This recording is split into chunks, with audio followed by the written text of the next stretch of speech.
¿Cuántas veces a lo largo de mi vida he pensado qué ocurrió aquel día después de la batalla de Villalar? El cuadro lo refleja muy bien y nunca había despertado tanta expectación un cuadro como el que tengo a mi espalda y que ahora podemos ver todos en las Cortes de Castilla y León. Es evidente que era la mejor manera de empezar un programa donde ellos, los comuneros, serán los protagonistas.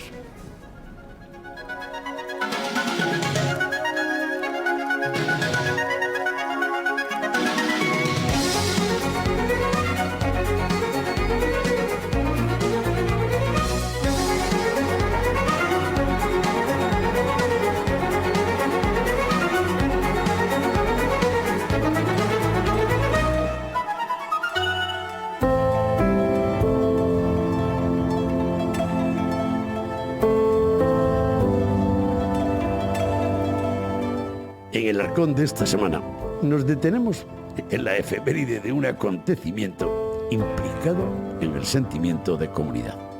Con motivo del 5º centenario de la batalla de Villalar hemos elegido un protagonista, Juan Bravo, y una provincia, Segovia. A partir de ahí construimos el relato de un personaje histórico vinculado a la vida y cultura segoviana y donde reposan sus restos. Con el archivero municipal, Rafael Cantalejo, abriremos los documentos que vinculan a los comuneros segovianos y a la revuelta, y en el interior de la iglesia románica de San Quirce hablaremos de la agenda de la Real Academia de Historia y Arte de San Quirce con respecto, precisamente, al recuerdo de los comuneros y la batalla de Villalar. El Teatro Juan Bravo será el escenario en el que con Fernando Ortiz recordaremos los primeros años del poema de los comuneros y el vínculo tan estrecho del grupo segoviano, el Nuevo Mester de Juraría, con Villalar. Con la escritora Mercedes Sanz destaparemos los supuestos lugares en los que reposan los restos del comunero Juan Bravo, así como los vínculos que le unen a unas huellas que nos ha dejado la catedral. A pesar del claro matiz segoviano del programa, en esta semana viajaremos a Olmedo, pues en La Mejorada pasaron también los restos de Juan Padilla. Rafael Moneo nos recordará el paso fugaz del comunero por el monasterio Jerónimo.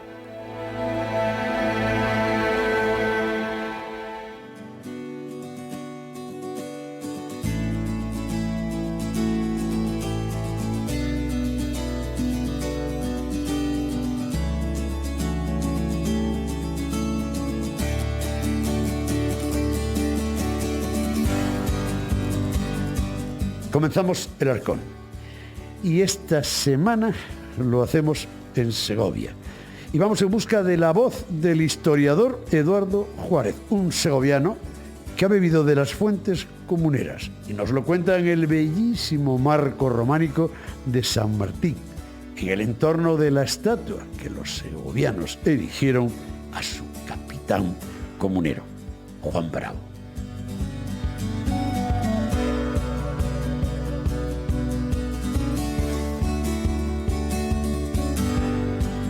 Eduardo, en Segovia todos tienen muy claro que en su ADN hay una figura que está vinculada a la guerra de las comunidades que se llama Juan Bravo. Bueno, yo creo que es imposible que un segoviano no sepa quién era el capitán de Castilla, un segoviano no sepa que es comunero. Sería una anomalía en el continuo espacio-tiempo que un segoviano no dijera que es comunero.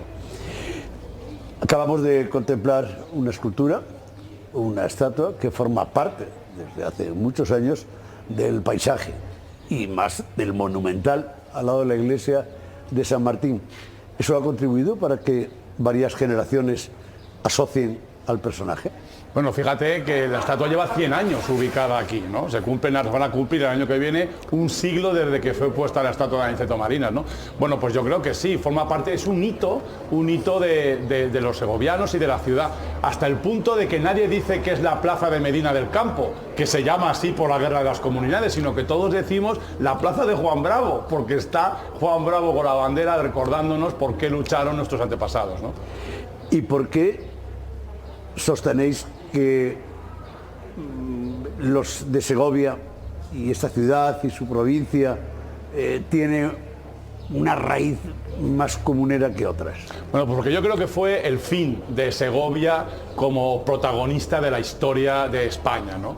Hasta la Guerra de las Comunidades, Segovia, una comunidad de villa y tierra que se había ido reforzando durante siglos de repoblación, siglos de legislación comunera, efectivamente, legislación de la comunidad de villa y tierra, termina en 1521 con ese canto de cisne para este tipo de jurisdicción medieval. Por tanto, es nuestro momento del canto final en el que decimos: aquí estamos, Segovia es el motor de la historia de Castilla y hasta aquí hemos llegado. Entonces siempre recordamos el final, un final glorioso. Somos segovianos, ¿no? Nos encanta esto. ¿Quién fue Juan Bravo? Bueno, Juan Bravo fue un caballero, es decir, nobleza villana, nacido en la ciudad de Atienza, que venía de una familia también de caballeros. Su padre Gonzalo Bravo era alcaide de aquella alcazaba, de aquel castillo de Atienza, y bueno, es una persona que entra al servicio de la monarquía como noble y aristócrata que es. No puede trabajar, por tanto tiene que recibir encargo u oficio del rey. Él fue continuo, es decir, estuvo al servicio de la reina Isabel la Católica hasta su muerte, y es cuando llega a Segovia tras la muerte de Isabel la Católica y se casa con la única hija del regidor de Segovia, con Catalina del Río, y es el momento en que él, podemos decir, asienta sus reales en Segovia. Desde ese momento va a defender los intereses de Segovia. Mientras su esposa vive, pues seguirá unido al gobierno de la ciudad. Cuando la esposa muere en el 17, él se casa con la hija de Íñigo López Coronel, ni más ni menos que la nieta de Abraham Seneor, el almojarife mayor de Castilla, y recibe todos los tesoros, ¿no? Todo el poder económico de esa familia tan poderosa, pero conversa, judeoconversa, que buscan en Juan Bravo esa limpieza de sangre, ese olvidar el pasado y que el presente les traiga esa bendición de ser miembros de esta familia. Es por eso que recibe también él el cargo de regidor, que se lo cede su suegro, y se convierte pues en el líder de Segovia en el momento en que empieza la Guerra de las Comunidades en el año 1520. ¿Cómo se plasma en la vida de la ciudad de Segovia el movimiento comunero y cuando empieza a aparecer ya en escena Juan Bravo? Bueno, pues de golpe, como hacemos los segovianos, nada de ambajes, ni de vueltas, ni de puertas atrás, de golpe, de frente y a lo bestia, que diríamos, ¿no? Se produce en el momento en que el rey Carlos I, recién proclamado, decide utilizar las Cortes de Castilla convocadas en Santiago y después en La Coruña para cometer una injerencia más en la política concejil, asumiendo la captación de dinero para financiar su acceso al trono imperial, ¿no? Esto provoca que los segovianos, cuando viene el procurador de Cortes, Juan de Tordesillas, viene a explicar por qué ha dado paso a esa pérdida de control de los tributos de la comunidad de Villa y Tierra de Segovia, pues bueno, lo ajustician, lo linchan directamente. Es decir, hay un levantamiento popular de Segovia porque el procurador ha aceptado entregar los impuestos de la comunidad de Villa y Tierra, los dineros de Segovia, al rey para que sea emperador, ¿no? Entonces, a partir de ahí se convoca una milicia para defender los intereses, porque es enviado el alcalde Ronquillo para entrar en Segovia y dominar esta rebelión. Juan Bravo se mueve a Toledo a buscar la ayuda y la colaboración de otra de las comunidades importantes, en este caso de Juan Padilla, y desde allí ya empieza, es como una bola. Luego se une Madrid con Juan de Zapata, luego se une Salamanca y se van uniendo todas las comunidades, no todas, pero una inmensa mayoría, que quieren defenderse de esta injerencia de la política real. De haber triunfado la revuelta comunera o la guerra de las comunidades, ¿hubiese habido un giro en la historia de España y de Europa? Pues no sé si hubiese durado mucho el proceso en sí, por evidentemente la defensa que habría hecho del régimen o del sistema hacia absolutista que tendía en aquel momento la corona de España, la monarquía hispánica, pero indudablemente de haber triunfado se habría aplicado el acuerdo de la Junta de Ávila, la llamada Ley Perpetua de Ávila de 1520, y se habría convertido esto en una monarquía parlamentaria. Habrían aplicado a fondo ese lema, ese eslogan que decimos, no, mejor lema que eslogan, ese lema de nadie es más que nadie, y habrían convertido la monarquía, la corona de Castilla, en el primer régimen, podríamos decir, incluso hasta preliberal de la historia, ¿no? Por cierto, el pendón de los Maldonado, ¿dónde está? Bueno, eso está en la catedral vieja de Salamanca, en la capilla, en el claustro de los Maldonado. Ahí está el pendón comunero, que está chamuscado. Yo estoy convencido de que estuvo en Villalar. Yo siempre que entro allí con mis estudiantes, sobre todo estadounidenses, me detengo y les digo, mirad esta bandera, digo, observadla, digo, esto es como la bandera con la que entró pues, después de la guerra de independencia Washington en la ciudad para declararse definitivamente la independencia de los Estados Unidos. Es una bandera sagrada, lo que pasa es que es un icono perdido. Yo le criticaba esto a Silvia Clemente cuando era presidente de las Cortes de Castilla y León. Yo le decía, ¿cómo es posible que en las Cortes de Castilla y León no esté en el centro clavado el pendón comunero? Lo tenéis aquí en la capilla de los Maldonado, echado a perder y muerto de risa sin que nadie le haga ni siquiera caso.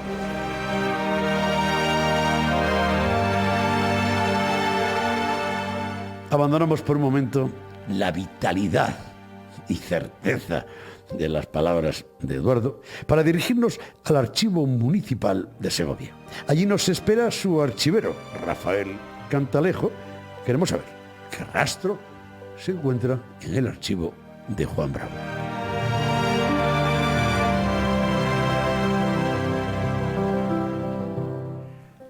Rafael, ¿los segovianos os sentís comuneros?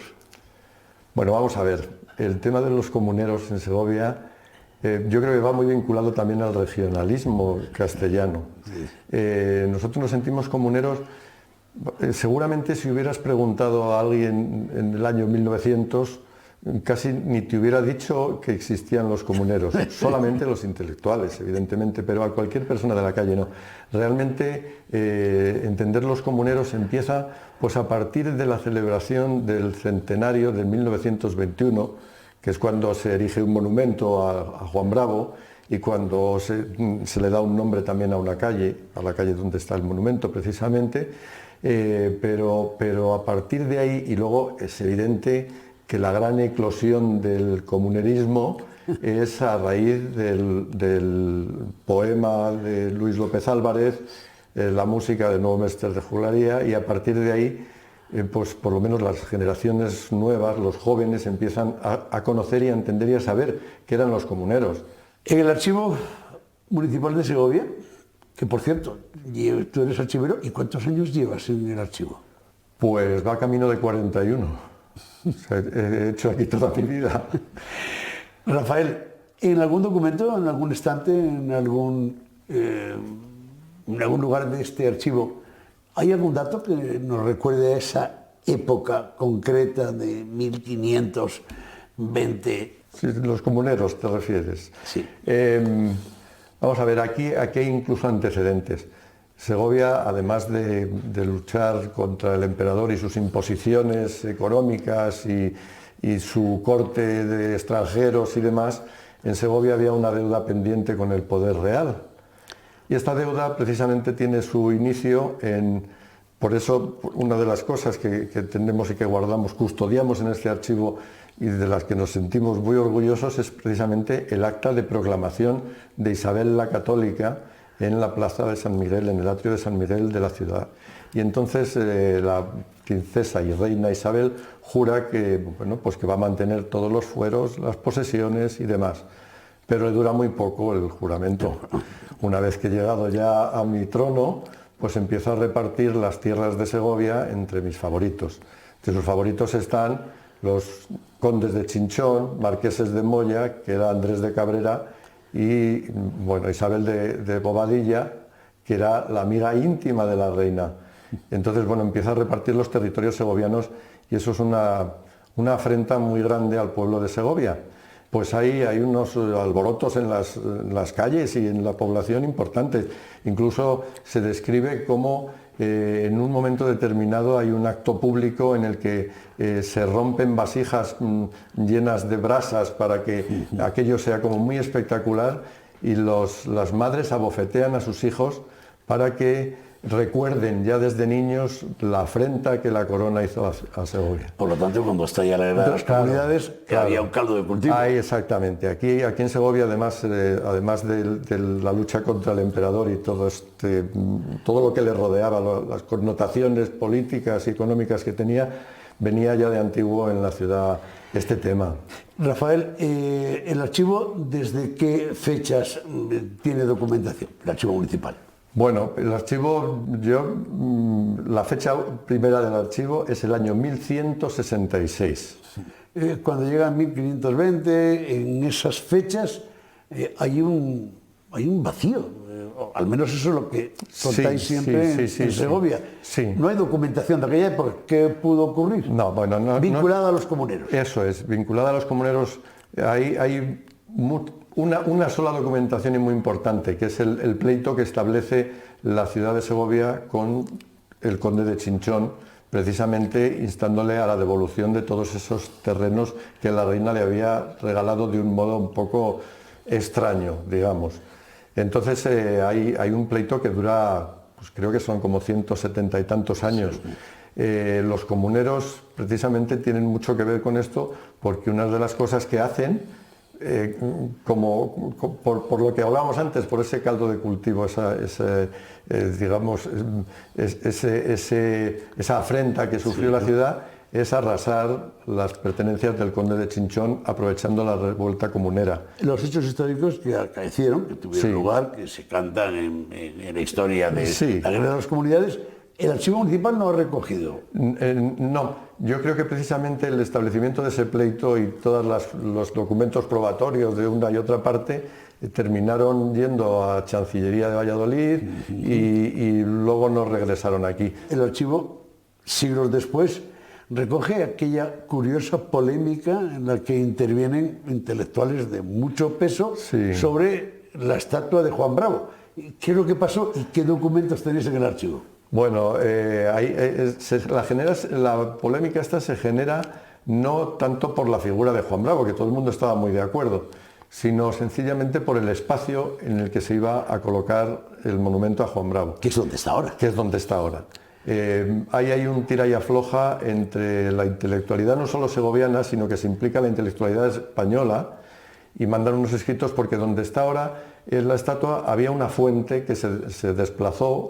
Es que además es un espacio urbano verdaderamente bellísimo. Sí. Quizá lo más bello de la ciudad dentro del entramado urbano. Son dos plazas que están unidas por una escalinata, dos plazas en dos niveles, la iglesia de San Martín, el torreón de Lozoya, unas casas renacentistas verdaderamente importantes. Y esto se reorganiza en el año 1852, en base a un elemento que era una fuente, que luego se desplazó a la plaza superior y ahí se colocó a Juan Bravo. Ya digo que la figura de Juan Bravo no tenía duda que merecía el monumento, y además justamente se pone ahí porque enfrente estaba la casa donde vivió Juan Bravo.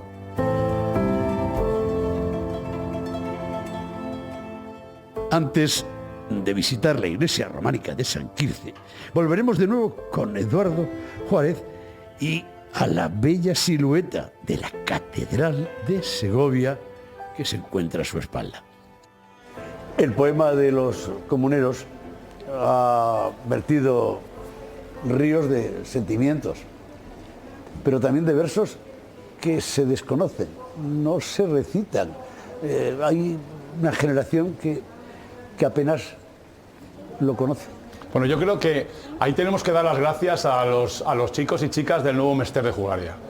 Porque yo recuerdo mi infancia cuando era colegial, cuando estaba en la enseñanza primaria, que ellos publicaron aquel magnífico disco con el poema cantado, de los comuneros, mi padre me lo compró, y nuestros profesores, como por ejemplo Aurelio Quintanilla, nos daba clase y nos hacía escuchar la canción de los comuneros, quizás porque es un canto a la libertad y sobre todo un canto a la preservación de las tradiciones locales, que el centralismo y el absolutismo, sobre todo la creación de un único fin para un territorio tan diverso y complejo como era España en aquel momento, tiene estas pérdidas, no tiene la pérdida, y yo creo que básicamente queda asociado a una generación, como hemos dicho antes, ¿no? Una generación pasada, la idea de los comuneros como un objetivo, como una poesía, como una inspiración. Hay que seguir luchando. Eso también es la obligación de un historiador. ¿Qué quieres que te diga? Como historiador, ¿te gustaría que en la formación cultural de los niños y niñas de esta región, y no solo de Segovia, de toda la región y de las comunidades hermanas, se conociera, se familiarizara mucho más con el significado, con la épica de los comuneros? Es que, Javier, es importantísimo, porque es tan singular el hecho de la guerra de las comunidades, es tan singular la constitución de las comunidades de Villa y Tierra durante la Edad Media, que más allá de la épica, que es magnífico tener héroes que te enseñen un camino a seguir, sobre todo a liderar a un grupo en el que compartes su esfuerzo, ¿no? Y su caminar, el paso a paso que das en la lucha y la persecución de tus objetivos. Yo creo que más que eso es en el conocer la identidad que da razón de ser a tu vida y a tu cultura. Hablamos mucho de la recuperación de las tradiciones culturales, de la preservación de las normas locales. Hablamos de conceptualizar la historia en determinadas tradiciones, y nos olvidamos de lo importante que tuvo aquella circunstancia, que no solo quedó asociado a algo propio de Castilla y León. Es decir, las comunidades, la guerra de las comunidades no solo afecta a Segovia, a Ávila y a Toledo y a Salamanca. Afecta a un montón de ciudades, afecta a gran parte de Andalucía. La mayoría de las ciudades en Andalucía, que entonces eran Castilla igualmente, que no hay que olvidar esto, muchas de ellas participaron en la revuelta comunera, como por ejemplo Murcia, pero también toda Galicia, y también Cantabria, y también León. Es decir, la guerra de las comunidades afecta a la corona de Castilla. El problema es que para los estudiantes hoy en día y para los jóvenes, Castilla se asocia a León a partir de 1984 con el Estatuto de Autonomía, y pierden la noción de lo que realmente esconde esa nomenclatura, ¿no? Celebramos un 500 aniversario. Sin duda una fecha con mucha trascendencia. Son 500 años de aquella batalla perdida. ¿Qué echas en falta? Pues el verso del poema de Villalar, ¿no? El de "Desde entonces Castilla no se ha vuelto a levantar". Yo creo que lo que echo en falta es la existencia de una identidad común. Y no hablo en términos nacionalistas, que yo soy contrario a ese sentimiento, que pienso que es una enfermedad para una democracia, sino el hecho de sentir que formamos parte de algo todos juntos. Que en aquel momento luego hubo una expansión en la Corona de Aragón con la revuelta de las Germanías, que tenía que ver también con esa pérdida de poder e identidad, ¿no? Yo creo que he hecho en falta en menos efemérides y más educación, más mirar al pasado con los ojos puestos en el futuro. Es decir, lo importante de las comunidades es que hace 500 años se reunieron en Ávila un montón de representantes de estas ciudades descontentos con el gobierno y con la actuación del rey, y la conclusión, la resolución fue crear un fuero nuevo para que todos fuéramos más iguales, para que hubiera más justicia en aquella tierra. Yo creo que es lo que hay que trascender en este medio milenio, que es como suena, creo que todavía peor, más que 500 años, este medio milenio que ha pasado, porque seguimos desde entonces caídos y pisados, sin tener derecho siquiera a reclamar un poquito de aquella tradición que corre por nuestras venas. Ya ves que me arde la sangre, porque las llamas comuneras siempre arden dentro de mí. ¿Comunero o realista? Yo comunero, ya te digo que, mira, si me pinchas aquí es color bermejo, como el pendón comunero, nada de morado, bermejo, que el pendón es bermejo.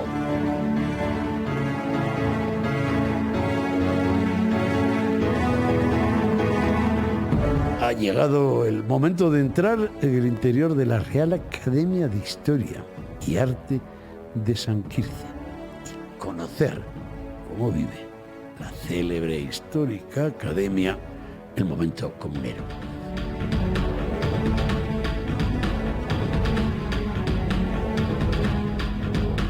¿Cuál es el poso y el peso de la Real Academia de Historia y Arte de San Quirce.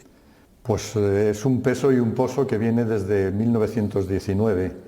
En aquel año pues, se juntan una serie de intelectuales, profesionales liberales de la ciudad y deciden que como la enseñanza reglada, es decir, el instituto era para personas que no trabajaban, pues ellos quieren que se forme también la gente trabajadora, entonces la edad de trabajar empezaba muy pronto y no tenían la posibilidad por horarios de asistir a las clases del instituto. Entonces deciden hacer, como ya se había hecho en muchos sitios, no era una novedad, pero sí es una de las más antiguas que se hacen en España, forman lo que se llama una universidad popular. Entonces catedráticos de instituto y ya digo médicos, arquitectos, ponen su tiempo al servicio de la comunidad, de las clases más desfavorecidas, la clase obrera de la ciudad, para poder impartir unas clases y que luego pudieran ir a examinarse libres a los institutos. Y dentro de esa divulgación de la historia y del patrimonio de la provincia de Segovia, en algún momento la academia y sus académicos se pronunciaron sobre los comuneros. Sí, además en la primera época, en la de la Universidad Popular, como justamente eran 2 años que llevaba funcionando la universidad, sí que hubo algunas conferencias que se impartieron sobre los comuneros. Aquí en Segovia hubo un personaje, no estuvo integrado en la Universidad Popular, que era el cronista de la ciudad, don Carlos de Lecea, que ya a finales del siglo XIX hace un libro muy interesante que se llama Principales Comuneros Segovianos. Bueno, a raíz de ahí, claro, el movimiento comunero se expresa más en el centenario de 1921. Y luego, pues, en la Academia de San Quirce se han dado varias conferencias a lo largo de los ciclos sobre los comuneros, pero claro, este año hay algo muy especial. Este año el ciclo de Historia de Segovia, que desde hace 42 ediciones se celebra en esta casa, el monográfico de este año son los comuneros y la revisión de la Guerra de las Comunidades o de la Revolución Comunera 500 años después. Bueno, ya para terminar vuelvo al origen de la entrevista. ¿Rafael Cantalejo es realista o comunero? Hombre, a un segoviano se le pregunta eso y es comunero porque, entre otras cosas, estamos, bueno, sobre todo los que nos hemos dedicado de alguna manera a la historia, conocemos muy bien los personajes de las comunidades, conocemos el hartazgo del pueblo segoviano y claro, pues siempre nos tira el pueblo. ¿Qué vamos a hacer?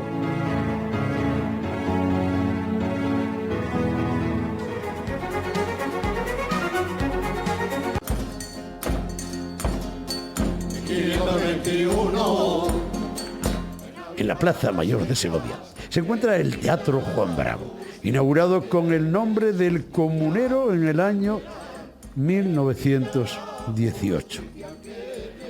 Un saludo frío a la escultura de Machado para penetrar en su interior, donde nos espera Fernando Ortiz, que hoy será la voz del Mester, porque este grupo popularizó el poema de los comuneros de Luis López Álvarez y nos puso la sintonía del sentimiento a toda una comunidad. No se ha vuelto a levantar, ay, ay, no se ha vuelto a levantar. Fernando, cuando tú naciste, ¿el Juan Bravo ya abría sus puertas? Sí, claro.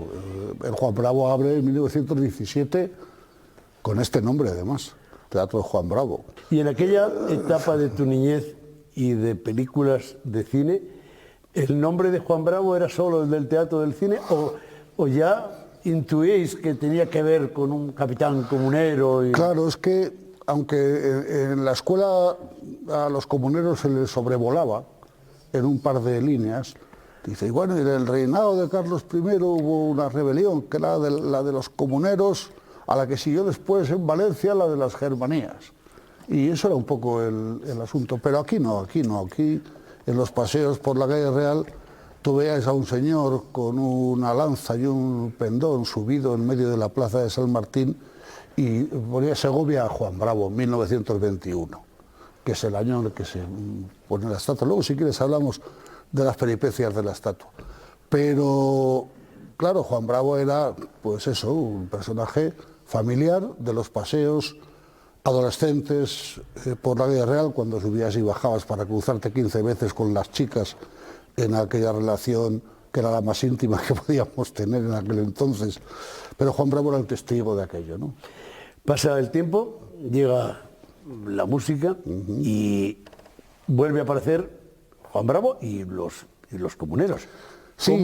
¿Cómo aparece? Pues ¿Cómo aparecen los comuneros en la vida de Fernando Ortiz y fundamentalmente en la vida del Mester? En la vida del Mester, yo quiero hablar hoy en nombre del Mester, porque también compartían los paseos por la calle Real.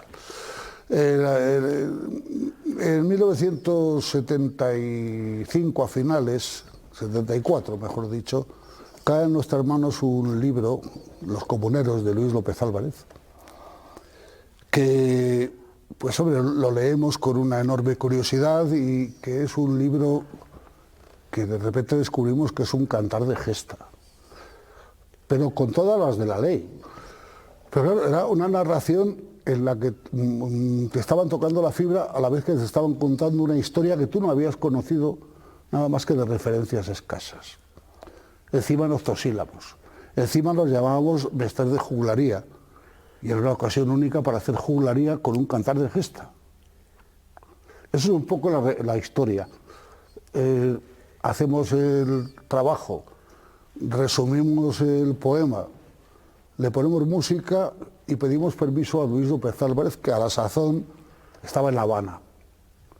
Una carta que tardó unos meses en tener respuesta afirmativa de que nos permitía hacer el trabajo, que nosotros ya habíamos medio adelantado por la premura de los tiempos y que, bueno, pudimos acabar y publicar a finales de 1976.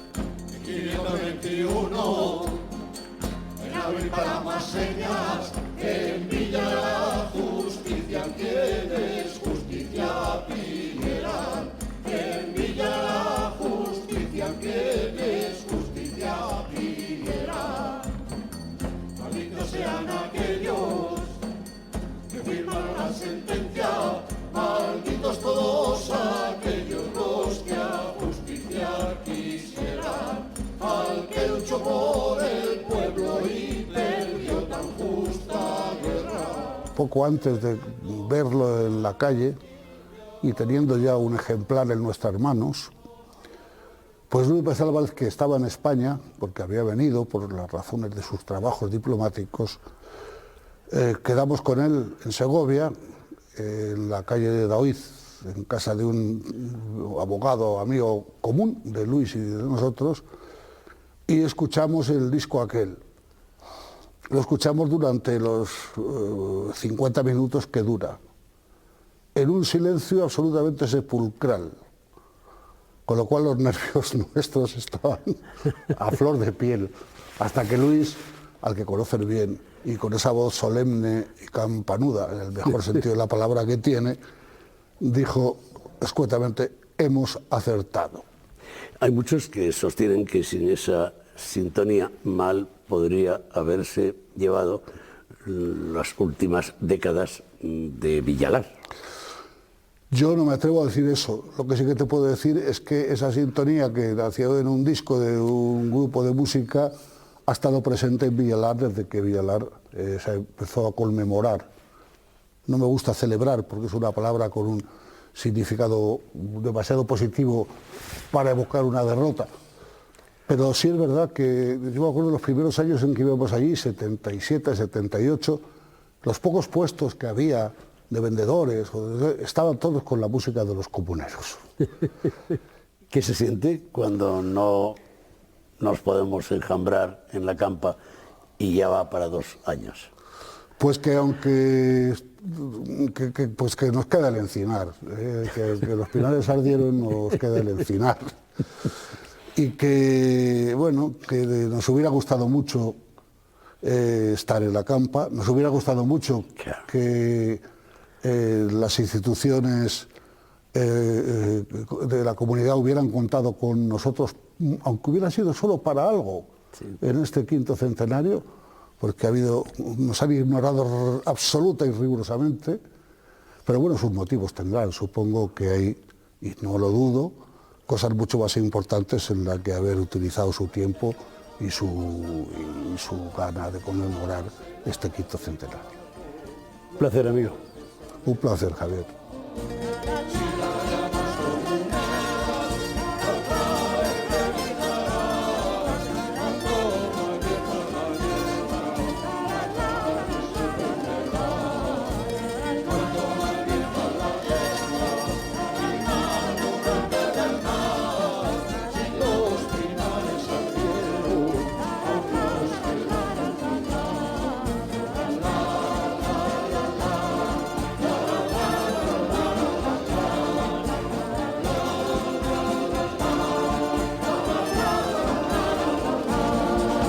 ¡Viva Castilla!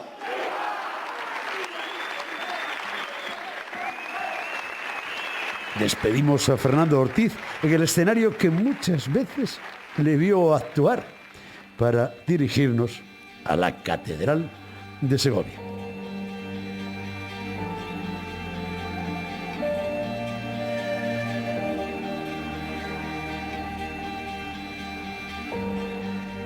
En su interior nos espera Mercedes Sanz, escritora e historiadora, que nos contará el triste relato del final de Juan Bravo.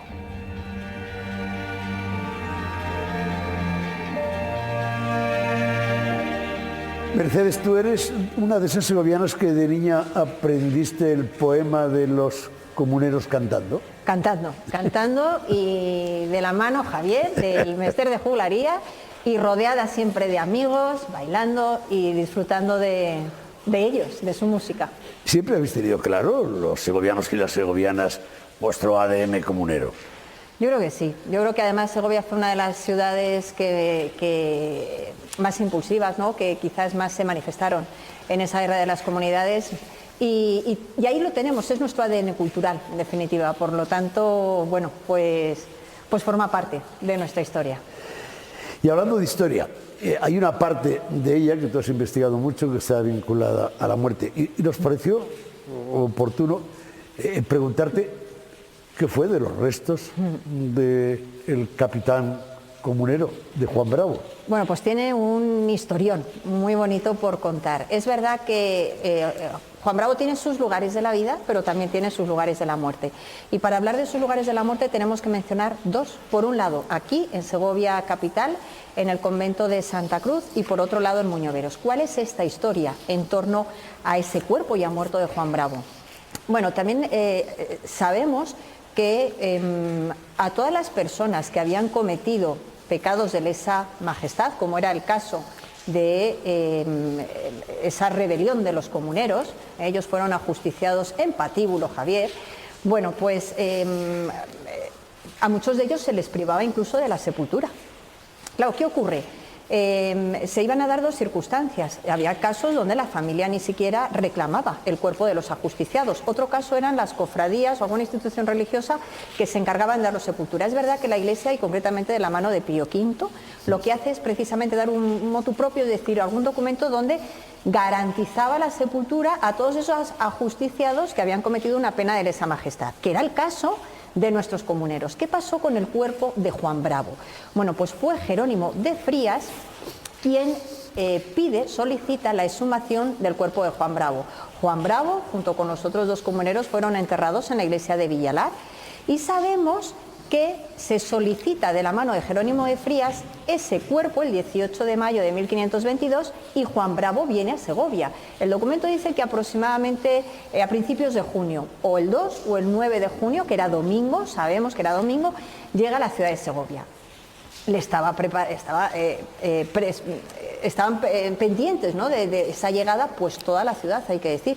Sabemos, por ejemplo, que los padres políticos de Juan Bravo, de los dos matrimonios, tanto de su primera mujer, de Catalina de Río Frío, y de María Coronel, bueno, pues esos padres políticos, junto con buena parte de los partidarios comuneros, estaban esperando ese cuerpo de Juan Bravo. Llega a la ciudad, recorre todas las calles de los arrabales de la ciudad y el cortejo fúnebre era espectacular.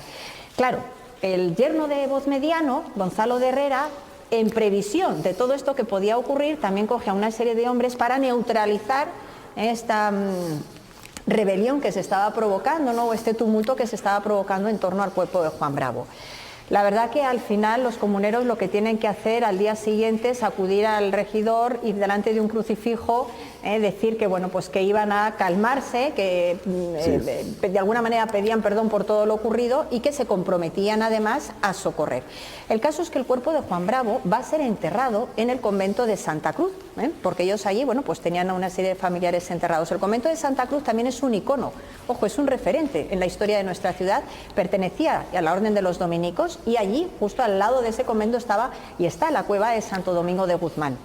Entonces, el cuerpo muerto de Juan Bravo llega a la ciudad de Segovia y se le da sepultura a inicios de junio de 1522 en ese convento de Santa Cruz. Pero, ¿qué ocurre? Que hay dudas. Hay dudas de si el cuerpo de Juan Bravo está ahí en Santa Cruz o, por el contrario, lo exhumaron para evitar alguna profanación del cuerpo de Juan Bravo. ¿Y por qué se dice que otro de los lugares de la muerte es Muñoveros? Bueno, pues porque su primera mujer, Catalina de Riofrío, tenía una serie de propiedades ahí y había vivido, de hecho, ahí en Muñoveros. Y en la iglesia de Muñoveros se tiene la creencia de que debajo del altar de la Purísima, en la iglesia de San Félix, ahí se encuentra sepultado el cuerpo de Juan Bravo. De hecho, en la parte exterior de la iglesia hay una lápida donde se puede leer CJV, aquí yace el cuerpo del comunero Juan Bravo. Esos serían los dos lugares de la muerte de Juan Bravo.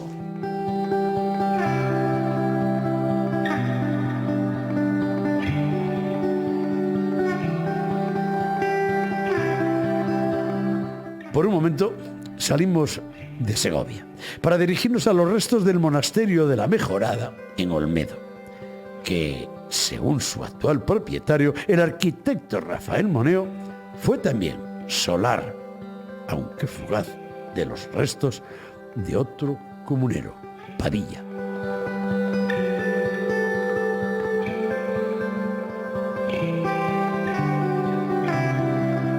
En la guerra de los comuneros, después de la batalla de Villalar, el cuerpo de Juan de Padilla reposó en la Mejorada y seguramente lo trajeron en la Mejorada por la sensación de protegerlo de lo que hubieran podido querer hacer sus enemigos, dado que era seguramente la figura clave en todo lo que era la revuelta de los comuneros, y aquí estuvo hasta que su mujer fue capaz de llevarlo a Toledo.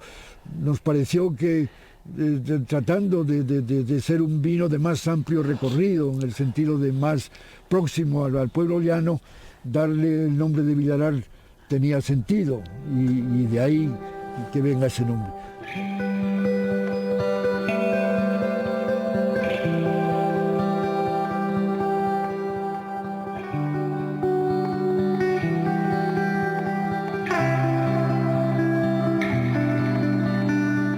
Volvemos de nuevo a Segovia. El claustro de la Catedral Segoviana será el escenario de nuestra conversación con Mercedes Sanz. Estamos en la catedral. ¿La catedral tiene alguna huella de ese periodo histórico? Realmente la catedral es una consecuencia de la Guerra de las Comunidades, y me explico. La antigua catedral se encontraba frente al Alcázar, en el jardín de la parte delantera, y se encontraba la catedral románica. Esa catedral es la que es ocupada por los comuneros y los realistas en el Alcázar, de tal manera que en esa contienda la catedral sale mal parada. Es verdad que la podían haber rehabilitado, solamente hubiera costado 7 millones de maravedíes, porque era lo que quería el pueblo de Segovia, pero Carlos I de España ya no lo permitió, porque es verdad que a lo largo de la historia se pueden rastrear los constantes enfrentamientos que habían existido entre los dos modos de vida, la vida de los canónigos en torno a la antigua catedral y la vida de los reyes en torno al Alcázar. Entonces, cuando se derriba la catedral en la Guerra de las Comunidades, Carlos I de España ya obliga a construir la catedral lejos del Alcázar. Eligen este emplazamiento de tal manera que la construcción de la catedral es una consecuencia de la Guerra de las Comunidades. Pero, incluido este claustro. Este claustro es un traslado de la antigua catedral. Este claustro es testigo excepcional de esa Guerra de las Comunidades. Es un claustro maravilloso del siglo XV de Juan Guas y de allí procede, de la antigua catedral. ¿Y qué hay de la Puerta del Perdón? Eso es interesantísimo. Es verdad que hay muchas catedrales, y era algo habitual, que dedicaban la puerta principal, la fachada occidental de la catedral, a la Puerta del Perdón. ¿Por qué? Bueno, pues porque se concedían indulgencias por año santo, por peregrinaciones, romerías, etcétera. Por ejemplo, estoy pensando en Santiago de Compostela, Almería, Jaén, Toledo, tienen esas fachadas del perdón. ¿Y por qué Segovia la tiene? Y esto es muy curioso. Cuando comienzan a construir la catedral el día 29 de mayo de 1525, el obispo don Diego de Rivera, acompañado de todas las autoridades y el pueblo, comienzan a hacer la cimentación, abrir las zanjas de la catedral. Bueno, pues la primera piedra se coloca el 8 de junio de 1525 y deciden que esa puerta se llame Puerta del Perdón porque, en un doble sentido, el emperador Carlos I de España y V de Alemania perdona al pueblo de Segovia por la deslealtad en la Guerra de las Comunidades. Tenemos que tener presente que Carlos I emite ese 1 de noviembre de 1522 el perdón, esa amnistía, podríamos decir, general a los que habían participado en la Guerra de las Comunidades. Entonces, por un lado, Carlos I perdona al pueblo de Segovia como que ya lo tiene olvidado y se compromete a costear y financiar parte de la catedral. Pero esto es muy curioso. De los más de 21 millones de maravedíes que promete, solamente entregó 1.410.000 maravedíes, es decir, que su aportación al final era poca. Él tenía más un interés militar, podríamos decir. Y luego, por otro lado, el perdón del estamento eclesiástico también al pueblo de la ciudad, porque habían derribado la antigua catedral. Mercedes, yo no sé si es realizar excesivamente el rizo, pero ¿tú qué piensas que pudo ocurrir en ese momento de la muerte con un patíbulo que no desapareció, que continuó muchos siglos después? ¿Cómo pudo ser el momento de la muerte de Juan Bravo y de los otros capitanes? Bueno, pues efectivamente ese momento tuvo que ser tremendo, ¿no? Pero hay que analizarlo con las gafas de la época, es decir, cómo era la justicia penal del siglo XVI. Bueno, pues es verdad que tiene unas características muy determinadas, aunque también es heredera de la tradición medieval. Una vez que, Juan Bravo, por ejemplo, es apresado por Alonso Ruiz, se le monta en un caballo y se le encarcela, ¿no?, junto con el resto de comuneros. Cuando el 24 de abril de 1522 se reúnen los alcaldes Cornejo, Salmerón y Alcalá delante del cardenal Adriano y dictan sentencia de muerte para los comuneros en el patíbulo, pues imagínate ese momento, ¿no?, donde marca un antes y un después ya en la vida de los tres personajes. Es verdad que ¿qué delito habían cometido ellos? En aquella época hay que diferenciar que el peor delito, el que tenía una consecuencia mucho mayor, era el delito de lesa majestad divina y humana. Y era ese delito el que habían cometido los comuneros. ¿Cuál era en concreto? El atentar, el ir contra el orden político, religioso, económico, social. Y eso tenía unas consecuencias tremendas. Contra el rey. Efectivamente. Entonces, la consecuencia es el patíbulo, es la pena de muerte, quizás más tremenda, ¿no?, que podía haber. ¿Tú eres realista o comunera? Comunera, pero comunera por una razón que tengo muy clara. Lo primero, está en nuestro ADN cultural y eso está en nuestro cerebro. El órgano de la cultura es el cerebro y ahí es donde tenemos todo ese bagaje cultural. Pero por otro lado, porque tengo el convencimiento de que la rebelión comunera fue hecha por españoles en defensa de España. Entonces, eso es algo además que también va en el propio concepto de comunidad. Sí. Muchas gracias. Gracias, Javier, siempre. Recurrimos al archivo del Arcón para escuchar juntos voces que hablan por los comuneros. No cabe la menor duda la significación de tu pueblo, Villalar, en el calendario y con motivo del 23 de abril. Pero, ¿y el resto del año qué pasa? Pues el resto del año yo digo que el día 24 aquí se cierran las puertas y se abren el día 22 del año siguiente para la mayoría de la gente. Sí que tenemos visitantes de estos de goteo que vienen sin programar por el único hecho de la referencia esa histórica y de mucha gente que tiene cierta, idolatría por lo que fue el hecho que se da en Villalar. Y Villalar está a falta de eso, de gente y de hacer esa marca, la marca de la libertad y del encuentro, que en estos tiempos yo creo que es más que imprescindible. Hay una parte sentimental, épica, esa historia trágica de los comuneros, o nos lo parece a algunos. A mí por lo menos sí. Otra vez, no doy crédito, que no... creo que lo hablábamos y lo hablo con mucha gente, ¿no? Por bastante menos en Francia los franceses hubieran hecho pues una película oscarizada seguramente, ¿no? Nosotros, como siempre, no valoramos todo esto que tenemos, y creo que es un episodio pues único, que no solo es fiesta regional, es que creo que debiera ser fiesta nacional. La Revolución Francesa lo es, y yo lo digo en mi tesis doctoral. Creo que los comuneros, unos cuantos años antes, la revolución comunera, porque yo creo que ya no hay que hablar a medias tintas, que un movimiento, que un levantamiento, que es una revolución, a todas luces, ¿no? Es una revolución, y esta revolución se adelantó bastante a la Revolución Francesa, se produjo aquí en Castilla, tuvo un episodio fundamental aquí en este pequeño pueblo, ¿no? Y claro, y tenemos que trabajar mucho para visibilizarlo y para que la gente lo haga suyo. ¿Qué hay detrás de esa fecha del 23 de abril? ¿Qué importancia histórica tiene? La imagen de Villalar trasciende a la fecha del 23 de abril, precisamente por lo que ocurrió aquí, lo que significó históricamente. Es decir, yo creo que más allá de lo que es la concentración que tiene lugar el 23 de abril, Villalar debiera ser un lugar de encuentro y, hasta, si me permites, de peregrinación.